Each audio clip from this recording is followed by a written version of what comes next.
I call you back later. Good morning ma'am. Good morning. तुम्हें English भी आती है? यस मैम, मुझे इंग्लिश भी आती है।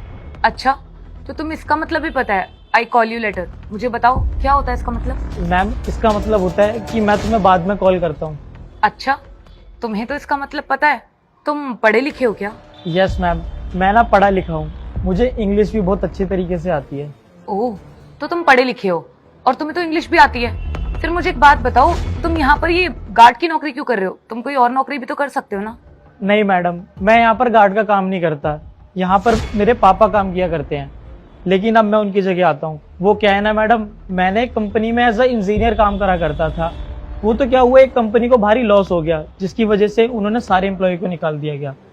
तो उसी वजह से मुझे भी उन्होंने निकाल दिया। तो मैं इधर उधर जॉब के लिए भटक ही रहा था। तो पापा यहाँ पर सिक्योरिटी गार्ड की जॉब करा करते थे, तो सोचा मैं उनकी जगह चला जाऊं, क्योंकि आजकल पापा की तबीयत भी खराब रहती है। तो इसी बहाने पापा को रेस्ट भी मिल जाएगा और मैं उनकी जगह जॉब पर आ जाऊंगा। अच्छा, वैसे क्या हो गया तुम्हारे पापा को और उनकी तबीयत क्यों नहीं ठीक रहती? All is okay? वो क्या है ना मैडम, पापा ने मुझे बचपन से सिक्योरिटी गार्ड की नौकरी करके ही पाला है। अब पापा की उम्र हो गई है, तो इसी वजह से वो काम नहीं कर पाते और अभी हाल फिलहाल में वो बीमार भी पड़ गए हैं। तो मैंने सोचा कि जब तक मुझे कोई और नौकरी नहीं मिल रही तो मैं पापा की जगह ही काम पर आ जाता हूँ। इसी बहाने उनको थोड़ा सा रेस्ट भी मिल जाएगा। अच्छा, तो इसका मतलब तुम्हारे पापा की बहुत ज्यादा तबीयत खराब है और वो बेड रेस्ट पे हैं और उनके बदले में तुम यहाँ पर काम करना चाहते हो, है ना? यस मैम, पापा भी बेड रेस्ट पे हैं, तो उनकी गैर मौजूदगी में मुझे ही काम पर आना पड़ेगा। सच में तुम जैसे लोग ना इस दुनिया में बहुत ही कम होते हैं जो अपने पापा की इतनी केयर करते हैं और उनके बदले यहाँ पर ऐसे सिक्योरिटी गार्ड की जॉब कर रहे हैं। तुम मुझे एक बात बताओ, तुम्हें अजीब नहीं लगता कि तुम पहले इंजीनियर की जॉब करते थे, वो एक रेपुटेटेड जॉब है, और अब तुम्हें अपने पापा की वजह से यहाँ पर एक मामूली सिक्योरिटी गार्ड की जॉब करनी पड़ रही है? आई थिंक थोड़ा बहुत तो तुम्हें बुरा लगता ही होगा ना इस पोस्ट से इस पोस्ट की जॉब करते हुए। जी नहीं मैडम, मुझे क्यों ही अजीब लगेगा।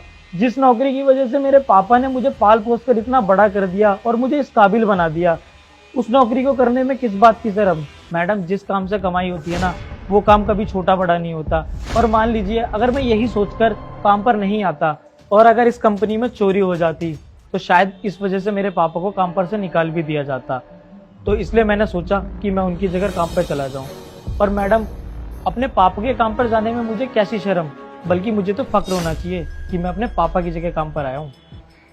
अच्छा, तो तुम्हारे पापा यहाँ पर जॉब करते थे, मतलब गार्ड की नौकरी करते थे, तो तुम्हें ये तो पता ही होगा कि किस चीज की कंपनी है ना? पता होगा ना? नहीं मैडम, मुझे नहीं पता कि ये कंपनी किस चीज की है। मैं तो सिर्फ सिक्योरिटी गार्ड की नौकरी करने आया हुआ हूँ। अच्छा, तो तुम्हें मैं ही बता देती हूँ, ये कंपनी ना टेक कंपनी है। सच में मैडम, ये कंपनी एक टेक कंपनी है और ये कंपनी तो फिर मेरे लायक है। और आपको पता है, मैं ना एक सॉफ्टवेयर इंजीनियर हूँ। हाँ, आई नो कि तुम एक सॉफ्टवेयर इंजीनियर हो, तभी मैं तुम्हें बता रही हूँ कि ये टेक कंपनी है जो सॉफ्टवेयर इंजीनियर्स को हायर करती है। और तुम्हारे लिए ना मेरे पास एक गुड न्यूज भी है। तुम्हें पता है क्या? यहाँ पर ना सॉफ्टवेयर इंजीनियर की पोस्ट खाली है। अगर तुम इंटरेस्टेड हो तो मैं तुम्हारा नाम आगे रिकमेंड कर सकती हूँ। इफ यू वांट तो मैं तुम्हारा इंटरव्यू भी ले सकती हूँ। I don't have any problem. क्या मैडम, आप सच बोल रहे हो? हाँ, मैं बिल्कुल सच कह रही हूँ, क्योंकि मुझे ना तुम्हारे जैसा एम्प्लॉय ही अपनी कंपनी के लिए चाहिए था, जो इतना ईमानदार हो और इतना अच्छा इंसान हो। तुम्हें पता है, सबसे पहले ना हमें एक अच्छा इंसान बनना पड़ता है, और तुम तो अच्छे इंसान होने के साथ एक अच्छे बेटे भी हो। तुम अपने पापा के लिए कितना कुछ कर रहे हो, उनकी गैर मौजूदगी में यहाँ पर उनका काम संभाल रहे हो। वो गार्ड की जॉब करते थे तो तुम यहाँ पर कड़ी धूप में गार्ड की जॉब कर रहे हो, सिर्फ उनके लिए, ताकि उनको बेड रेस्ट मिल सके, वो अच्छी तरह अपनी केयर कर सके और जल्दी से जल्दी रिकवर हो जाए। तो तुम जैसा एम्प्लॉय कौन सा बॉस अपनी कंपनी में नहीं चाहेगा? दैट्स वाई आई वॉन्ट कि तुम मेरी कंपनी को ज्वाइन करो। तुम इंटरव्यू के लिए आ जाना, देन वी विल डिसाइड। और एक बात और, तुम ना मुझे बिल्कुल परफेक्ट लगी, एक इंसान के तौर पे भी और एजुकेशनल पर्पस में, और तुम्हारे पास इतना एक्सपीरियंस भी है। तो मैं चाहती हूँ कि तुम्हें मैं अपॉइंट ही कर लूँ। हाँ हाँ मैडम, ये तो मेरे लिए बहुत सौभाग्य की बात है कि मुझे आपकी कंपनी में जॉब करने का मौका मिला है। और वैसे भी मैं ना जॉब ढूंढ ही रहा था और मुझे आपकी कंपनी में जॉब मिल गई। तो मैडम, मैं जॉब करने के लिए तैयार हूँ।